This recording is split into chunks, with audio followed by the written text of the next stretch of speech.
Hello, my name is Leslie Ford and I'm from Phoenix Hypnotherapy. And today I want to talk with you about being overweight or maybe carrying a few extra pounds and how that might have happened since you were a smaller person. So, what I've got today for you are some little Russian dolls. And the first little doll is, if you can imagine her, let's call her, I don't know, what should we give her a name? Maybe Anna. So little Anna, this is her as a baby, and she's a happy little child, and she knows when to eat, and she knows when she's hungry, and she lets everybody know. And she only takes in food when she is hungry, and when she's full, she stops eating. And we all know that babies are very apt at telling us when they don't want any more food. And so as she grows up and she grows up into a little toddler, I have another doll here, little Anna. So we just put her inside. Oops. She starts to maybe go to play groups and have little treats at play groups, and maybe she goes to stay with grandparents or carers that also are feeding her little treats, and it becomes a reward system. So she knows that when she does a good thing, maybe she gets some sweets or some sugar reward, or maybe fruit. And everybody's going, oh, she looks so cute. And then it's time for her to go to primary school. Here is Alana going to primary school. And she might have a packed lunch, or she might have lunch paid for at school with her choice. And so her choices will be the foods that may be not right for her. And if she has a packed lunch, she might also have in there foods that are treats.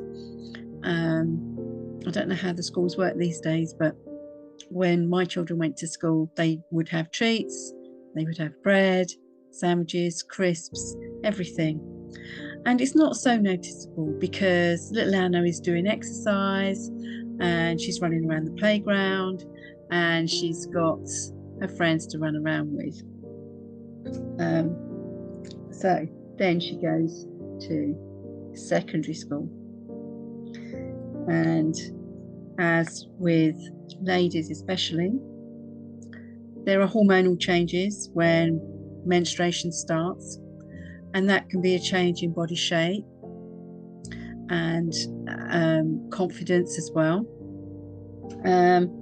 Also, with going to secondary school, a lot of the times people can experience, unfortunately, bullying, and that can create a need to want to eat differently, to crave those sugar foods that are no good for us, but they make us feel nice, don't they? When we have some sugar, when we have some chocolate, it makes us feel better. And, you know, she might notice that her peers are also doing the same thing. And to fit into the group, she wants to do the same as everybody else. And so she continues to eat and eat. And it's not so noticeable because she is still exercising at school, having PE and everything. And so, just turn around there. And so it's not so noticeable, but the pounds are creeping on a little bit and the body shape is changing. And then she might go finish school and then go to university, or maybe she starts her first job. So let's just pop her inside. There we go. So then little Anna is at university, or she's starting a new job, and all the pressures of either living away from home at university and just eating convenience foods are very easy to do. And maybe alcohol is something else that she consumes a bit more of with the newfound freedom. And if it's a new job, then going out with her new work colleagues and seeing how they eat might also be a temptation to either eat new foods or carry on with eating possibly the wrong foods. And so there could be some weight gain that is then starting to show, because maybe exercise is now a bit less in her life now she's left school. And then as Anna goes through her life, she might want to get married and maybe have a baby. And so she'll lose weight for her wedding, fit into her wedding dress, and then a baby will come along if that's her wish. And she'll notice that she has gained more weight, and after the baby's born, finding it difficult to shift the weight. And subsequent babies that come along, the weight seems to go up and up and up. And she's spinning a lot of plates.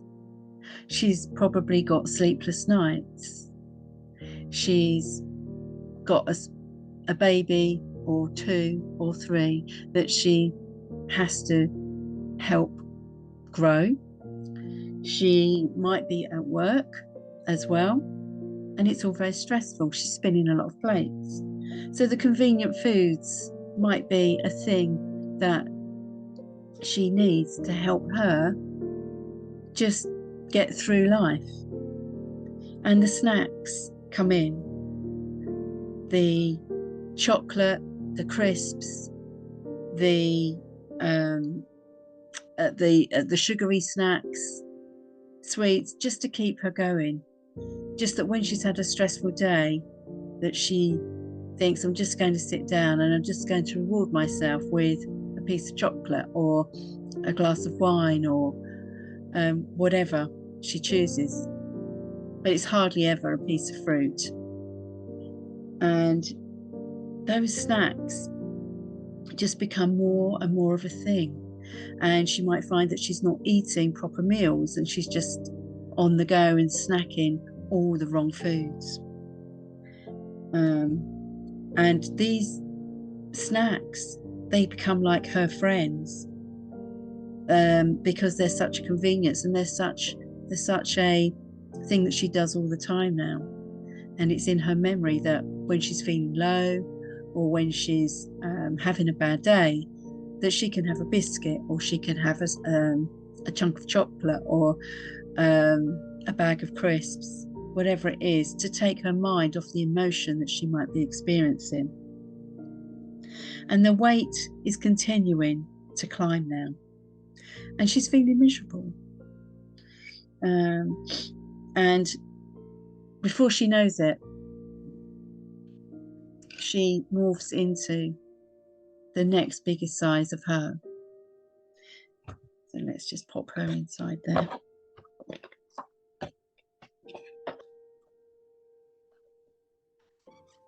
Sorry about that. And so here we are with Anna in the present day. She might experience health conditions now. Her clothes are getting tighter and tighter, and she doesn't want to buy any new clothes because she feels so frumpy, because she doesn't want to admit to herself that she is this next size up now. But the relief of buying that extra size when she does eventually fold and buy some new clothes with elasticated waists, the feeling of the comfort and the freedom that gives her then makes her continue to eat all these foods that are still no good for her and could be causing damage within the body, within the organs. And it's not possibly until she sees herself in a mirror, or maybe a photo, maybe at another wedding or another family event, that she realizes that this is her now. And that could be a shock, actually seeing yourself for the first time. She's actually seeing herself as actually the shape and size she actually is. And she wonders, well, how did that happen? How did that happen from that little Anna all those years ago to now this big Anna that feels so frumpy, so unhappy? And that does one of two things, usually. Little Anna could either wallow in self-pity and go to the biscuit tin and continue to eat and eat until she feels happier. But the problem with the biscuit tin or the chocolate bar or whatever else, or the bags of crisps, are that even if you do continually eat them, you never feel better. In fact, you feel worse after you've eaten them normally.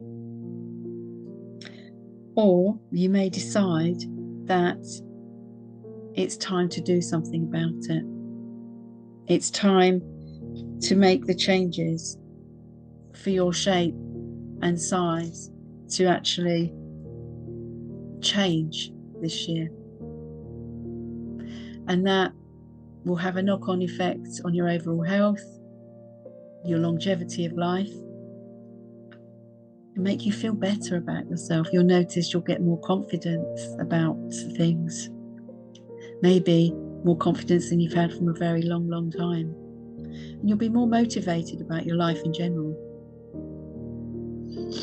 The choice is always yours to make. So, it's bye from me and Anna for now. Thanks for watching, and I'll see you again soon.